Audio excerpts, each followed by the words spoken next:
वापर आपण पण भरपूर करायला लागलो. त्याचा वापर असा पण आता व्हायला लागलाय. आता जसं जर्मनीमधनं बेअर ही कंपनी जर्मनी मधली आहे, ग्लायफोसेट पण आता आपण पीक काढणीला सुद्धा वापरायला लागलेलो. तर त्यामुळे हा एक काढलेला उपाय जो आहे हा किती घातक ठरू शकतो. तर ग्लायफोसेटवर आता हजारो असे पेपर आहेत की ज्यामध्ये सांगण्यात आलेलं आहे की बाबा कॅन्सर पण होऊ शकतो, किडनी आणि लिव्हरचे पण प्रॉब्लेम होऊ शकतात, एंडोक्राईनशी रिलेटेड प्रॉब्लेम होऊ शकतात, रिप्रोडक्टिव्ह ऑर्गन्स, न्यूरल, डायजेस्टिव्ह आणि रेस्पिरेटरी या सगळ्या बाबतचे प्रॉब्लेम होऊ शकतात. परत तण व्यवस्थापनासाठी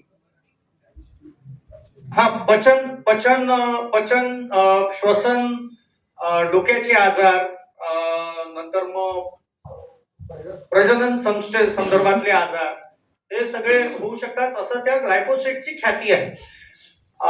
ग्लायफोसेटच्या बाबतीत हजारो कोटींचे जे क्लेम्स आहेत ते म्हणजे ग्लायफोसेटमुळे आजार झाला, मला कॅन्सर झाला आणि त्यामुळे ते कोर्टामध्ये प्रूव्ह झालं, कोर्टाने साबित केलेलं आहे अमेरिकेमध्ये आणि त्यांना ते कोटी कोटी रुपये त्यांना मग मिळालेले सुद्धा आहे अमेरिकेतल्या नागरिकांना.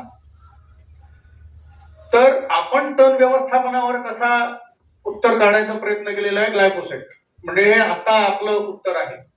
ग्लायफोसेट आता आपण HTBT कापूस हा सर्रास आता विकला जातोय आणि सगळ्याच शेतकऱ्यांनी ग्लायफोसेट फवारलेला आहे याची मला खात्री आहे.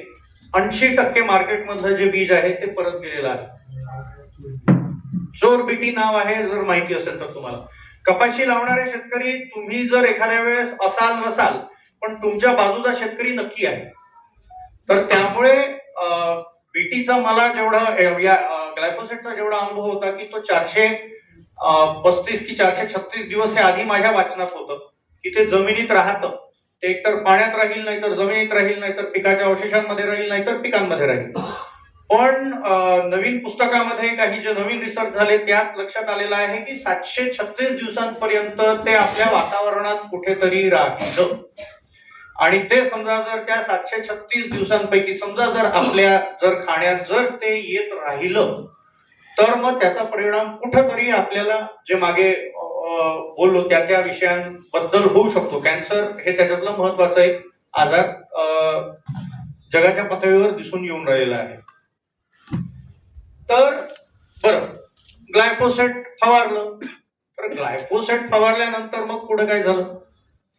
आज 2000च्या काळापासून मका जो आहे, बरं हे चर्चाच्या स्वरूपात आपण मांडणार आहोत. मी थोडीशी भूमिका मांडतोय आणि त्यानंतर मग आपण हे चर्चेमधून समजा जर कोणाला जर मांडायचं असेल तर ते नक्कीच मांडू शकतात. तर ग्लायफोसेटमुळे मग पुढं अमेरिकेचं झालं का की बाबा तण पूर्ण निघालं का. तर तण पूर्ण निघालं नाही.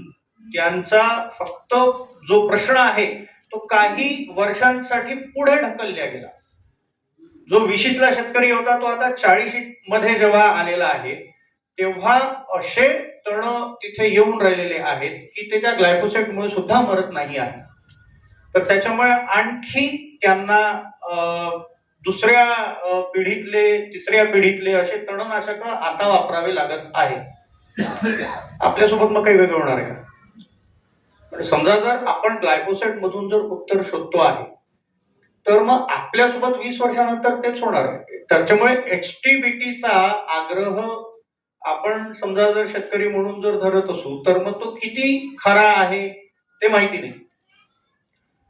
सुपरवीड्स आता जेव्हा मी शेतांमध्ये जेव्हा फिरतो तेव्हा आता ग्लायफोसेटला, कारण निसर्ग हा प्रत्येक ठिकाणी उत्तर शोधतो. ग्लायफोसेट असं होतं की नॉन सिलेक्टिव्ह हर्बिसाइड, कुठल्याही याच्यावर मारा, हिरव्या झाडांवर मारा ते मरून जाईल. पण काही विशिष्ट प्रकारचे जे गवत आहेत ते ग्लायफोसेटमुळे मरत नाही. जे एकदम बारीक पानं असलेले जे गवत आहे किंवा आपलं जी फांदी छोटीशी आपली जर एखादी जर पानाला लागलेली जी आपली फांदी असते त्याला तशा आकाराचे गोल आकाराचे जे गवत आहे ते मरत नाही. तर आता आमच्या ऑब्झर्वेशन मध्ये असं यायला लागलेलं आहे की हे असे आपल्याकडे सुद्धा मरून नाही राहिलेले आहे ग्लायफोसेटमुळे. त्या तणांनी स्वतःला असं बदलवलेलं आहे की ते ग्रास कटर मुळे सुद्धा मरत नाही आहे. त्यांना तुम्हाला आता माणसांनाच लावावं लागत आहे. तर आपण जमिनींना केमिकल्समुळे एवढं खराब करून राहिलेलो आहे. आता आम्ही किसान परिषदेला किसान संवाद संमेलनाला गेलो होतो पालनपूरला. तर तिथे एक बॉटनिस्ट होत्या. त्या मॅडमनी सांगितलं की आता तण सुद्धा ग्लायफोसेट फवारून फवारून स्वतःच स्वरूप बदलून राहिलेले आहे, ज्याला आपण मॉर्फॉलॉजी म्हणतो. की जर गोल पानाचं असेल आता ते असं म्हणजे अशा अशा पानांचं होऊन राहिलेलं आहे ते गवत. तर त्यामुळे ग्लायफोसेट किंवा केमिकल मधून आपण काय साध्य करणार आहे हे नक्कीच म्हणजे समस्या काय आणि आपण उपाय काय शोधतोय. एक विचारधारा अमेरिकेमधली अशी आहे की सेंद्रिय पद्धतीने आपल्याला कसं तण नियंत्रण करता येईल. तर त्याबद्दल मी हे एकदम शॉर्ट मध्ये जाईल कारण ह्या विषयांवर आपल्याला बोलायला जास्त वेळ नाहीये.